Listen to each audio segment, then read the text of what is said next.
Well, good evening, YouTube. This is Chuck, and it's Wednesday, August 20th, 2025. It's about 7:30 in the evening. Sun just went down, and as you can see, I'm out here in the van/recording studio trying to take advantage of the last light here to bring you a video. It's going to be a Bigfoot video. I haven't shot one of these for a while, and there's been some activity in the last couple of weeks, and I've got 4 stories that I want to tell you this evening. And first one goes back to, till Friday, August 8th. And I was contacted by a lady from Southwest Ohio. And she was telling me about some things that have been happening around her place, and that another place that she was going, and that she kind of felt that there was a presence there. And so she was kind of asking me my thoughts on some of the things that she had experienced. Well, one of the things, she lives in a rural area, and one of the things she has is she has a bunch of squirrels hanging around her place. And she has one particular one that hangs around a lot, and she nicknamed him Sourdough, and he's there like every day. And even as she was talking to me on the phone, she said there was 4 of them out there. And I said, well, how are they acting? And she said, they're pretty much acting like squirrels, but they're... And I said, do any of them look different and act different than the other squirrels? And she, well, yeah, there is one.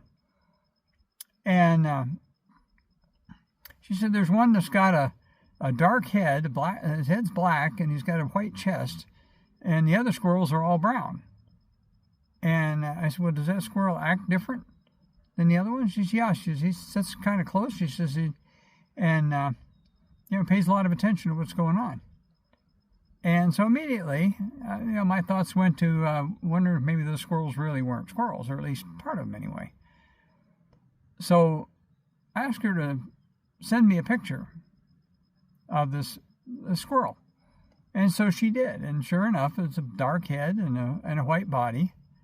And I'll plug a picture of him in right here.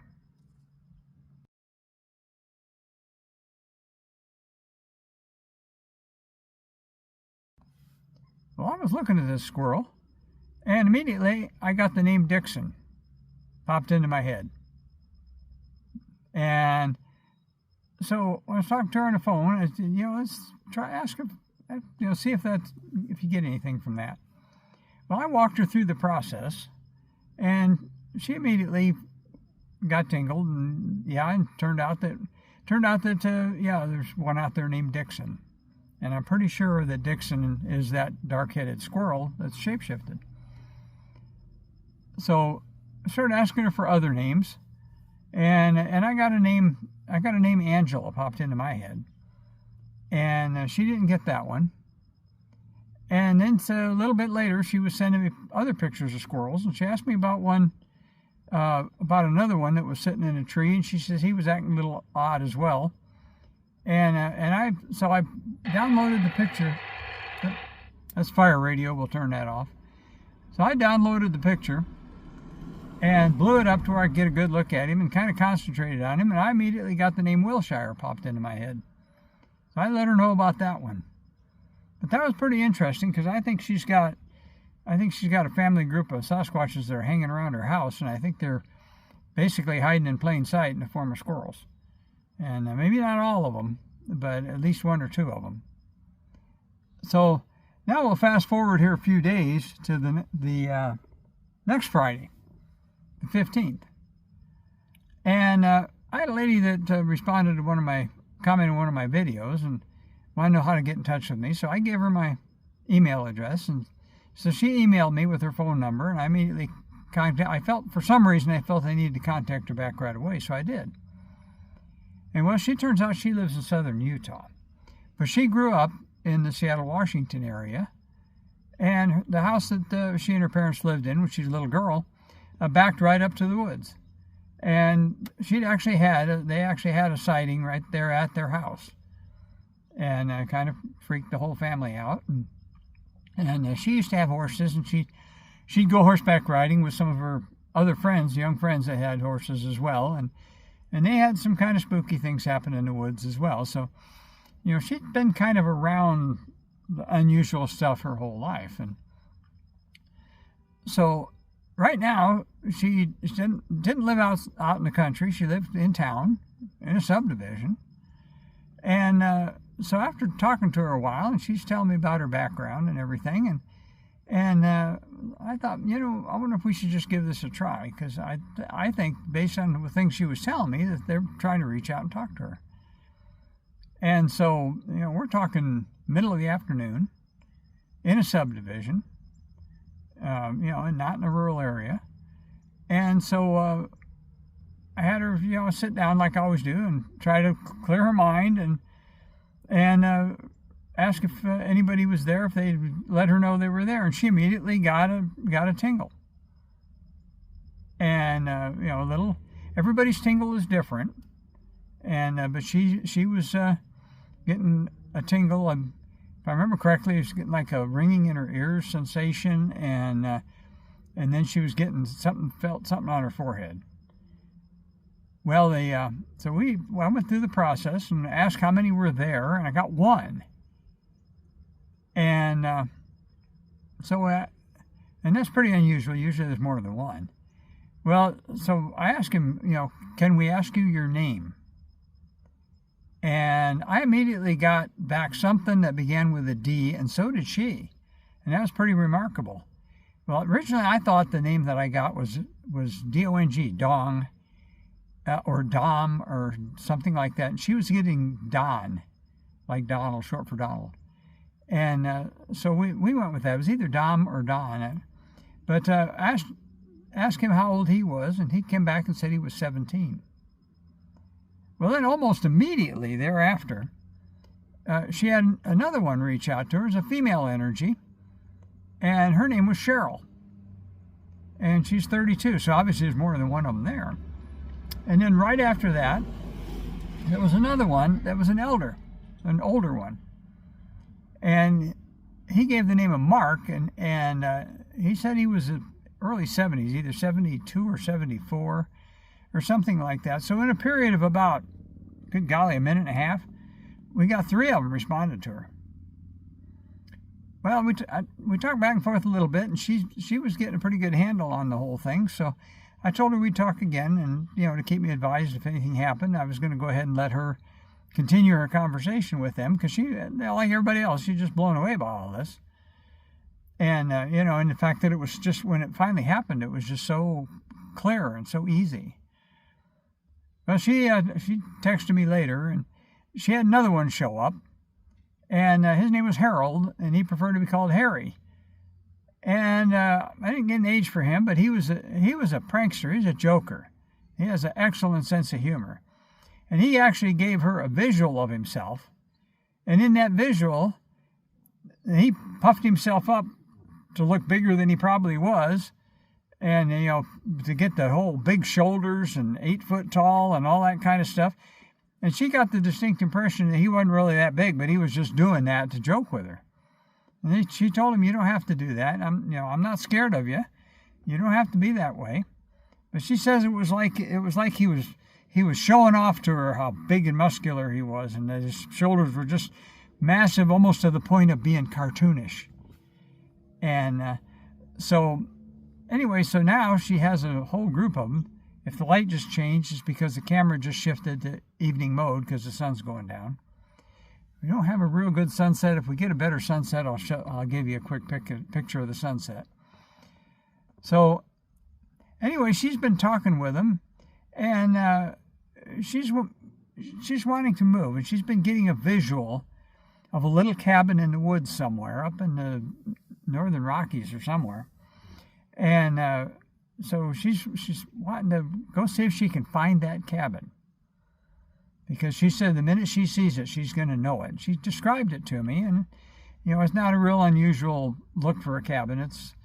But anyway, so she was talking to them, and she was asking if they had a message for her, and the message they gave her was something to the effect that it won't be long now until we see each other again. She's not quite sure what to make of that, but she says she got it pretty clearly. and she thinks that they're looking forward to her moving. And it's pretty deserty where she's at now, and she's wanting to get back up in the mountains again, up in the pine trees. And so anyway, that's how that one went. Well, now let's fast forward to Sunday. Let's stop this past Sunday. And I've got a fella up in Minnesota, and I've had quite a bit of back and forth with him, and he's had quite some interesting activity as well. And he and his daughter had driven, he lives in the Minneapolis area, and he drove to a family reunion. He said it was about a 3-hour drive. He didn't tell me exactly where it was. But anyway, they went to the family reunion. He sent me a picture of the whole family, and of course I don't know any of them.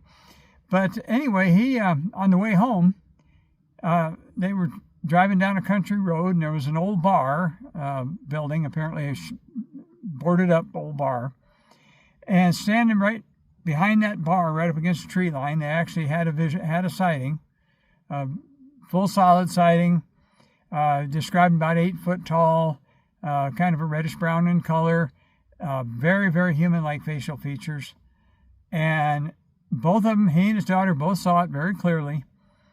And it just turned around and walked back into the woods while they were looking at it. Well, he turned around, went back, and tried to reach out to it, but it wouldn't give him any answer. And there was a little 2-track road there, and he drove back down that road a little ways and got out of his car and said, "I know you're there. I saw you, and will you tell me your name? Will you talk to me?" And it wouldn't get anything from him. So one of the things he'd done is at the family reunion, somebody was handing out fresh corn, so he had a few ears of freshly picked corn, and so he took them out and he laid them on the ground, and he said, "Here, I'm going to leave these for you. I hope there's enough there to feed your family." And when he did that, he said he got a pretty good zap, and he took that as an acknowledgement. So that one I thought was pretty cool. And I just got a text message from him a little bit ago. He had a little something else happen, and his daughter's telling him that the people he's talking to are not necessarily Sasquatches, and he's a little concerned about that. And I'm going to get back with him about that one. But that just happened a few minutes ago. But now I got another one that happened this afternoon, and this is a lady from the southern part of West Virginia. And she's been having a bit of activity off and on, and she's kind of trying to figure out how to consolidate all this. And so she's telling me a little bit about some of the stuff that she's experienced. And I asked her, do you live in a rural area? Yeah.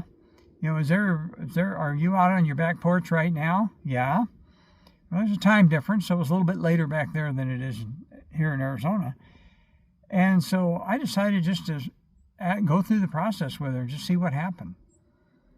And the minute I said, "Are any of you out there? Can you let her know that you're there?" And she immediately got a solid zap. And she'd been watching some of my videos, and I like to ask these people how they found out about me. And in her case, one of my videos just sort of popped up on her feed. That light is a car going by with the headlights on. And anyway, and so she's been watching some of my stuff, and so she got a little bit of an idea on what I was doing, but she immediately got a zap. So when I asked how many of them were there, she immediately got the number 3. So then we did the same thing. We asked for a name, and she immediately got the name Zion. And we asked, Zion, and that sounds like a boy name, but when we asked, she seemed to get that it was a female energy, and she was 16. So, this was just absolutely immediate. She was absolutely dumbfounded by how easy it turned out to be once we went through the proper process. And that just happened within the last couple hours. So I'm going to have to wrap this one up. I'm losing light, and looks like we're still okay right now, but it's starting to get a little darker out here. And I'm going to, after I close this one down, I'm going to sit here for a little bit and see if we get a good sunset. And if we do, I'll tack that on the end here. Once more, the camera adjusted for the light. So let me tell you, as I always do, take care of each other, love each other, show gratitude for what you have. The crazy train just keeps on rolling. So there's 4 other stories for you. And when I get something more that I think you'll like, I'll come back and bring you some more. So right now, until I talk to you again, let me just tell you, peace out.